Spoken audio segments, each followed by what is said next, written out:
Okay, next we have to calculate tax payable. Tax payable calculate ചെയ്യാനായിട്ട് ഇവിടെ നമ്മൾ ശ്രദ്ധിക്കേണ്ട ഒരു കാര്യം, ടാക്സ് നോർമൽ റേറ്റിൽ കാൽക്കുലേറ്റ് ചെയ്യാനായിട്ട് സാധിക്കില്ല. ഫുൾ ആയിട്ടുള്ള ടോട്ടൽ ഇൻകത്തിൽ ഒരിക്കലും ടാക്സ് നോർമൽ റേറ്റിൽ കാൽക്കുലേറ്റ് ചെയ്യാൻ സാധിക്കില്ല. കാരണം എന്താണ്, ഇവിടെ ക്യാപിറ്റൽ ഗെയിൻസ് എന്ന ഹെഡിലും ഇൻകം വന്നിട്ടുണ്ട്.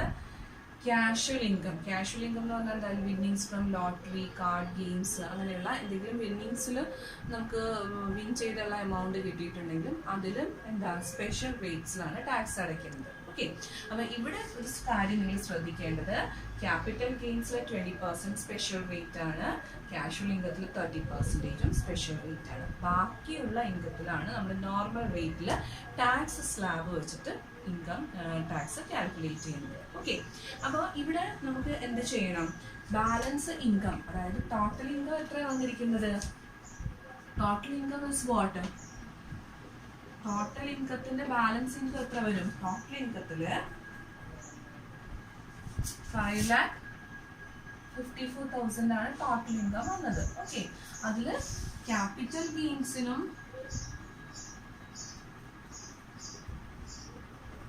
അതുപോലെ ക്യാഷ്വൽ ഇൻകത്തിനും എന്താ സ്പെഷ്യൽ റേറ്റ് ആണ് ടാക്സ് പേ ചെയ്യുന്നത്. സോ ബാലൻസ് ഇൻകം എത്ര വരും, ക്യാപിറ്റൽ ഗെയിൻസ് എന്ന് പറയുന്നത് 4,14,000 ദെൻ ക്യാഷ്വൽ ഇൻകം 42,000 ആണ്. Okay, so by deducting capital gains and casual income, balance total income എത്ര വരുന്നുണ്ട്, ബാലൻസ് ടോട്ടൽ ഇൻകം ഇത്രയുമാണ്. സോ ബാലൻസ് ടോട്ടൽ ഇൻകം എത്ര വരുന്നുണ്ട്, total income balance total income will come as 98,000.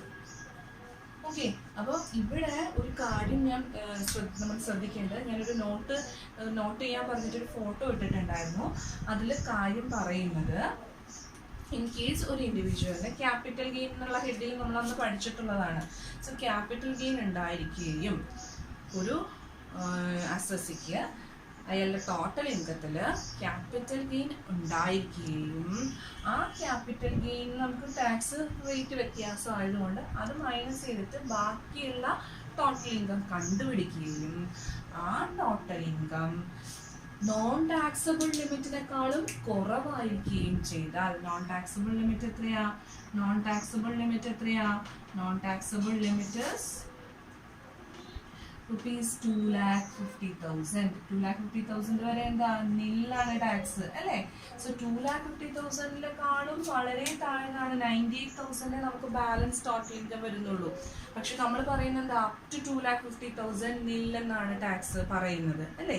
അപ്പോൾ ഇങ്ങനൊരു സിറ്റുവേഷൻ നമുക്ക് arise ചെയ്താൽ നമ്മൾ എന്താ ചെയ്യേണ്ടത്, that is we have to deduct 2,50,000 98,000 from 2,50,000. ഇത് തമ്മിലുള്ള ഡിഫറൻസ് കണ്ടുപിടിക്കുക. അതായത് 98,000 എന്തായാലും നിൽ എന്ന കാറ്റഗറിയിൽ വരാൻ പോവുകയാണ്, പക്ഷേ അപ് ടു 2,50,000 നില്ല് വരത്തില്ലേ. അങ്ങനെയാണെങ്കിൽ ഈ 98,000ഉം ഇതും തമ്മിലുള്ള ഡിഫറൻസ് എത്രയാണ്, എത്ര കൂടെ വേണം നമുക്ക് ഈ നില്ലാവാനായിട്ട്, എത്രയും കൂടെ നമുക്ക് അതിൽ ഉൾപ്പെടുത്താം എന്നുള്ളതാണ് നമ്മൾ കണ്ടുപിടിക്കുന്നത്. അതായത് 2,50,000 minus 98,000 will come as what, 1,52,000. So ഇത് തമ്മിലുള്ള ഡിഫറൻസ് എന്ന് പറയുന്നത് 1,52,000 ആണ്. സോ 1,52,000ഉം 98,000 എന്തായാലും എക്സംഷൻ, പക്ഷെ 2,50,000 വരെ എക്സംഷൻ ഉണ്ട്. സോ 98,000 അതിൽ വരും, പക്ഷേ ഒരു 1,52,000 കൂടെ ചേർന്നാലേ 2,50,000 ആവുള്ളൂ അല്ലേ. സോ ഈ 1,52,000 എത്രയാണോ ഈ എക്സംഷൻ ലിമിറ്റ് വരെയുള്ള ഇത് തമ്മിലുള്ള ഡിഫറൻസ്, ഈ ഒരു എമൗണ്ടിന് നമുക്ക് എന്തിൽ എക്സംഷൻ ക്ലെയിം ചെയ്യാം, ക്യാപിറ്റൽ ഗെയിൻസിൽ എക്സംഷൻ ക്ലെയിം ചെയ്യാം. സോ ക്യാപിറ്റൽ ഗെയിൻസ് സത്യം പറഞ്ഞാൽ 4,14,000 ആണെങ്കിലും 4,14,000 20% കണ്ടുപിടിക്കേണ്ട കാര്യമില്ല. ബിക്കോസ് ഇത് ഡിഡക്ട് ചെയ്ത് കഴിഞ്ഞപ്പോൾ നമുക്ക് ടോട്ടൽ ഇൻകം ബാലൻസ് വന്നത് വളരെ കുറവാണ്. സോ 2,50,000 താഴെയാണ് എങ്കിൽ ഇത് തമ്മിലുള്ള ഡിഫറൻസ് എത്രയാണോ അത് നമുക്ക് ഈ ക്യാപിറ്റൽ ഗെയിനിൽ നിന്ന് ഡിഡക്ട് ചെയ്തിട്ട് ബാക്കിയുള്ളതിൽ എന്ത് കണ്ടുപിടിച്ചാൽ മതി, 20% കണ്ടുപിടിച്ചാൽ മതി. Okay, so the amount will be as 50,400. Okay, 50,400. Then tax on income from race horses and lottery എത്രയാ? അത് 42,000 ആണ്. 40,000 plus 2,000 അല്ലേ? 42,000 30% ഡയറക്റ്റ്ലി കൊടുക്കുക. സോ 12,600 നമുക്ക് കിട്ടും. ഓക്കെ, സോ 65,000 വരും. ആൻഡ് നമുക്കറിയാം അപ് ടു നോർമൽ റേറ്റിൽ വരുന്നത് 98,000 ഉള്ളൂ. നമുക്കറിയാം അപ് ടു 2,50,000 എന്താ ടാക്സസ് നില്ല് അല്ലെ? നില്ലാണ്, ടാക്സ് പേ ചെയ്യേണ്ട കാര്യമില്ല. സോ ടോട്ടൽ ടാക്സ് ലയബിലിറ്റി എത്ര തന്നെ വരും? 65,000 തന്നെ വരും. And we have to calculate surcharge. Surcharge വരുന്നുണ്ടോ? ഇവിടെ ഇല്ല. ആഡ് സർചാർജ് നില്ല്. Then add education cess. നിങ്ങൾ ഇതിൽ കണ്ടുപിടിച്ചിട്ട് എഡ്യൂക്കേഷൻ സെസ് മൈനസ് ചെയ്യാം. Okay, next is tax deducted at the source on race horse betting 12,000 വരുന്നുണ്ട്. TDS നമുക്കറിയാം. TDS കട്ട് ചെയ്ത് കഴിഞ്ഞിട്ടുണ്ടെങ്കിൽ അത് ടാക്സിൽ നിന്ന് എക്സംഷൻ കിട്ടും. കാരണം ടോട്ടൽ ടാക്സ് പേയബിൾ എന്ന് പറയുന്നത് TDS മൈനസ് ചെയ്ത് ഓൾറെഡി പേ ചെയ്തിട്ടുള്ള ടാക്സ് ആണ്. എന്ത്?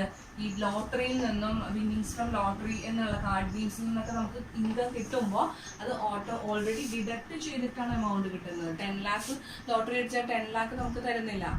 അത് ഗവൺമെന്റ് ഡിഡക്ട് ചെയ്തിട്ട് TDS കട്ട് ചെയ്തിട്ടാണ് നമുക്ക് തരുന്നത്. ഓക്കെ, അപ്പോൾ അങ്ങനെയാണെന്നുണ്ടെങ്കിൽ TDS നിങ്ങൾ പഠിച്ചിട്ടുണ്ട്. TDS പഠിച്ചിട്ടുള്ള എക്സംഷൻസ് നോക്കുക.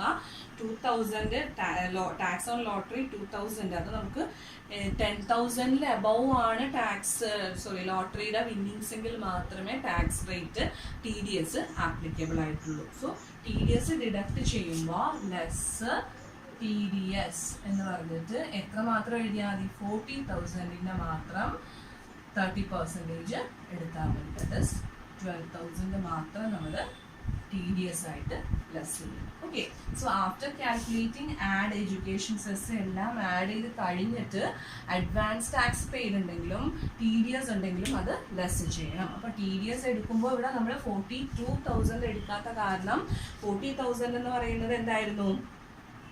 That is regarding race horse betting ആണ്.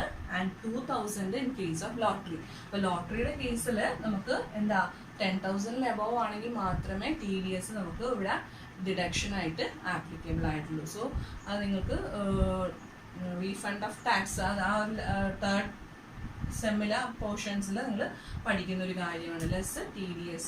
So we have to deduct only 40,000 30% deduct ചെയ്താൽ മതി. And we need not deduct the TDS on 2,000 because the amount of lottery is not above 10,000. Okay, thank you. So you will get the net tax payable as 55,600.